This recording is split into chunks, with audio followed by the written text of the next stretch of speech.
flagship bourbon. That's what's commonly called. Woodford Reserve came out in 1996. And on the other side, you've got our double oaked bourbon. Been called the world's first dessert bourbon. Now, when we actually do the tasting, has anybody had the double oaked before? You have?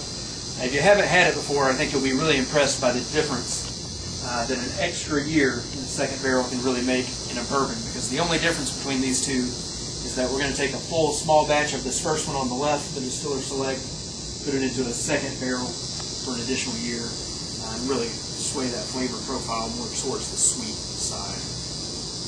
Are we all bourbon drinkers? For the most part, anybody not a bourbon drinker? Nope. Bourbon's one of the most regulated spirits in the world. There's a number of standards that have to be met before you to use that name bourbon on a bottle of distilled spirit. It has to be made in the United States of America. It has to be made from at least 51% corn of the grain bill. It has to come off the still at no higher than 160 proof. And it goes into a brand new charred oak barrel for maturation. Enters that barrel at no higher than 125 proof. Has to go in that barrel for at least 2 years to be called straight bourbon whiskey. Any less than 4 years, and you got to put an age statement on the bottle telling you just how old it is.